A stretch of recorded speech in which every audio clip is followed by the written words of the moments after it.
Historias para empezar el lunes. Corrupción en familia, presuntamente. Arranca en la Audiencia Nacional, 10 años después, o 13, el juicio a la familia Pujol por enriquecimiento ilícito y por cobro de mordidas camufladas como servicios de consultoría. Lo primero que hoy se decide es si el patriarca del clan puede ser juzgado o su deterioro mental, tiene 95 años, ya lo hace imposible, ¿no? Está previsto que el juicio se prolongue hasta la primavera. Sánchez ya ha decidido. La Abogacía del Estado recurrirá al Tribunal Constitucional. La condena del fiscal general, que aún no se conozca la sentencia, no le impide al presidente afirmar que no ha habido pruebas. Como la Abogacía del Estado depende de él, pues habrá recurso. El Español informó ayer de que Anchón Alonso organizó una reunión de Sánchez con Otegi en mayo del 18 en un caserío a la que le llevó Santos Sardán cuando estaba gestándose la moción de censura, y una reunión de la que nunca se informó. Según El Español, la Moncloa ha dicho que no va a hacer comentarios sobre este asunto. Y Donald Trump. Acercan posiciones Estados Unidos y Ucrania sobre el plan de paz, después de que Trump se quejara de Zelensky y de los gobiernos europeos por no celebrarle la propuesta. Han estado reunidos y negociando esta madrugada, y en el comunicado que han difundido no dan detalles Estados Unidos y Ucrania sobre cuáles son los cambios que se han pactado, pero según el gobierno de Zelensky será respetada la plena soberanía nacional ucraniana.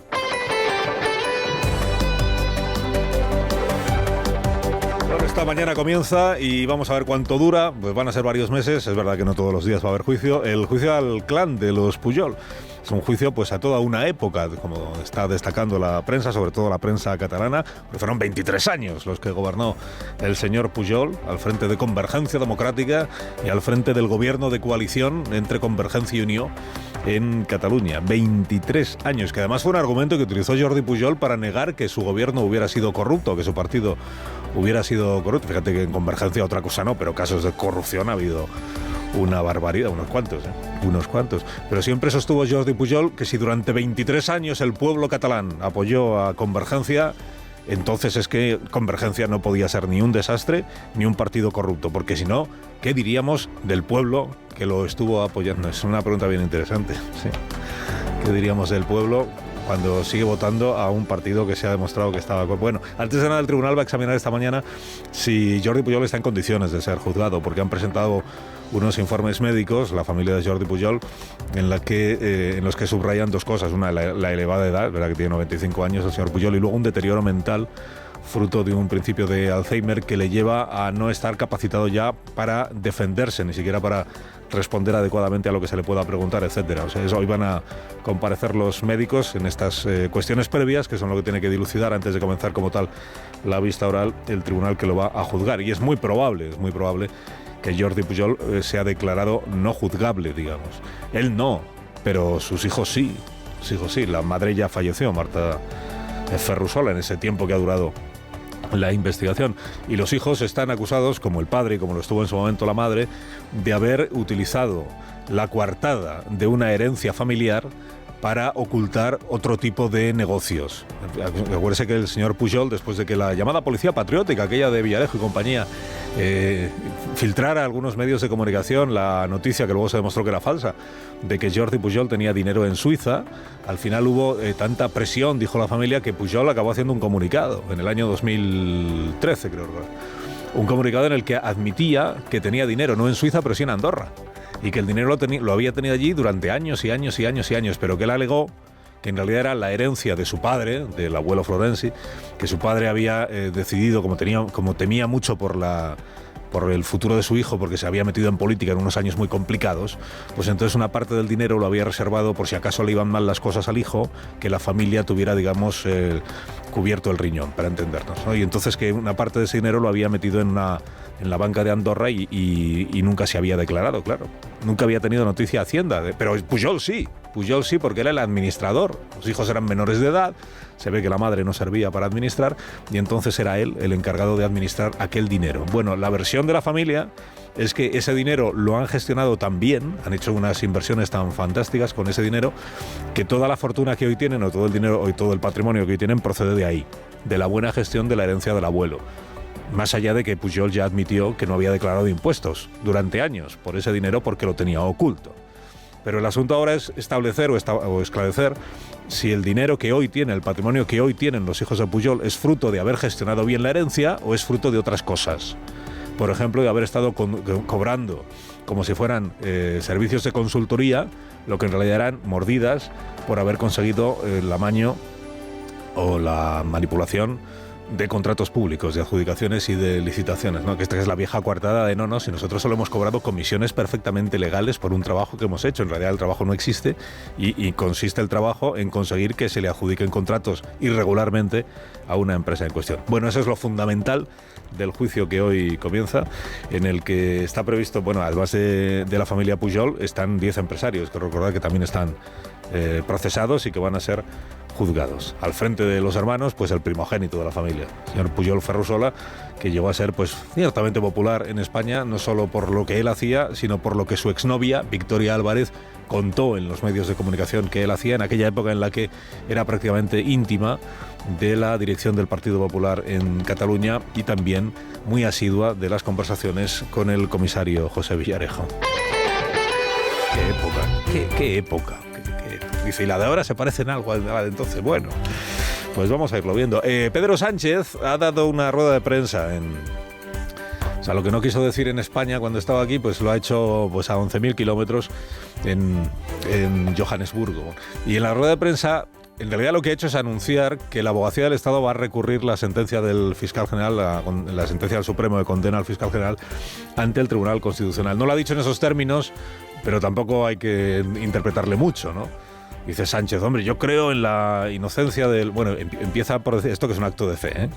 Cuando uno se ampara en sus creencias y no en los hechos probados, los fundamentos jurídicos, cuando se ampara en sus creencias, pues ¿qué le vas a decir? Si el presidente cree en la inocencia, pues el hombre cree. Podemos manifestar nuestra discrepancia sobre la orientación de esta sentencia. Y yo la manifiesto. Y la manifiesto porque creo en la inocencia del fiscal general del Estado. Pues sí cree. Si tiene fe. Curioso porque el presidente dice, discrepamos de la orientación de esta sentencia. Quiere decir del fallo de la sentencia, porque la sentencia como tal no se conoce. Por tanto, no puede explicar en qué discrepa de los argumentos del Supremo para condenar, porque no se conocen los argumentos. Y con todo y con eso, después dice el presidente, es que han declarado periodistas muy reputados y por tanto la sentencia no está bien puesta. ¿Y si se espera a conocer la sentencia? No vaya a ser que donde el Supremo ha visto una prueba es en algo sobre lo que los periodistas no tienen nada que objetar y nada que decir, que es en la famosa nota de prensa que elaboró el fiscal general del Estado con datos reservados, pero de la que quiso ocultar su autoría durante muchos, iba a decir meses, por lo menos algunas semanas. Primero dijo que era de la Fiscalía de Madrid, que él tenía conocimiento, pero vamos, como si no fuera con él. Luego dijo que asumía la responsabilidad de esa nota de prensa, de la que había tenido conocimiento, pero no que la hubiera hecho él. Hemos tenido que esperar a la investigación y al juicio para saber que la hizo él, la dictó él y dictó él los datos reservados a su jefa de gabinete de comunicación para que se los difundiera a todos los medios. Dice el presidente, no ha habido pruebas, cuidado, a ver si el Supremo entiende que eso ya es la prueba. Y eso no ha sido desmentido ni refutado por ningún periodista de más o menos reputación.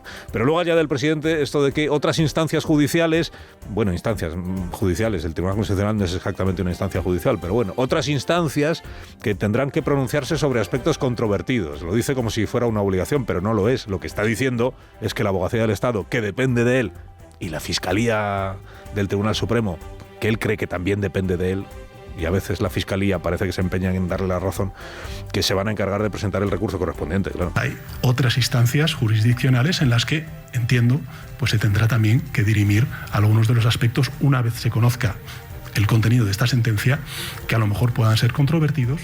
Entiendo, dice, no entiendo, no, si la Abogacía del Estado hace lo que tú digas. La Abogacía del Estado sí que depende del Gobierno de España. Las instancias son el Tribunal Constitucional y la otra instancia es el Tribunal de Justicia Europeo, en su momento. Bueno, pues se verá. Esto que para los comentaristas, digamos, más afines al gobierno, un resultado como el del Supremo 5-2, lo que refleja es que hay gran división en el Supremo. Si luego el Constitucional se pronuncia por 6-4, lo que se refleja es que el Constitucional ha hablado y no hay nada que objetar. 5-2 6-4. Por cierto, colega, y vamos a ver si esta mañana hay alguna reacción a este asunto por parte del Gobierno, por parte del Partido Socialista, por ejemplo, confirmar o desmentir esta exclusiva que ha publicado El Español, que publicó ayer y que hoy amplía, que dice que en el año 18, en mayo del 18, cuando se está terminando de gestar la moción de censura a Mariano Rajoy, resulta que Pedro Sánchez se vio con Arnaldo Otegi. Si esto es así, es que hasta ahora no teníamos noticia de que hubiera habido nunca un mano a mano entre Otegi y Sánchez. Con Bildu siempre habían negociado otros. Foto parece que de momento pues no, pero que se reunieron en un caserío que no se sabe muy bien dónde está. Bueno, lo sabe el periodista pero no lo cuenta, la ubicación es indeterminada, la fuente no lo cuenta, y que entonces Sánchez vuela a Bilbao con Santos Sardán, hombre para todo, que es el que ha gestionado a través de su amigo Anchón Servinávar Alonso la reunión en el caserío. Entonces aterrizan en Bilbao y quien les está esperando con un coche para irse a ver a Otegi es Koldo, que era el conductor, claro. Koldo, que era el conductor. Más allá de la revelación de una reunión que hasta ahora nunca se había contado, lo interesante es quién ha contado que se produjo esa reunión. Porque no eran muchos los participantes. Si esto fue así, lo sabían Sánchez, que no parece que sea la fuente. Lo sabían, bueno, la protección de las fuentes está por encima de todo, como ha dicho el Supremo. Lo sabían Sánchez, Santos Sardán, Anchón Alonso, Koldo y Otegi. Pues quinielas. Pues claro, la gran preocupación ahora mismo en el PSOE y en el Gobierno es si alguno de los implicados en el proceso que está abierto en el Supremo, o sea, Cerdán, Koldo o Ábalos, empiezan a contar cosas. Cosas no necesariamente de responsabilidades penales, pero sí de negociaciones políticas, cosas que hasta ahora pues no se supieran. Y ahí quien más sabe, desde luego, es Santos Sardán.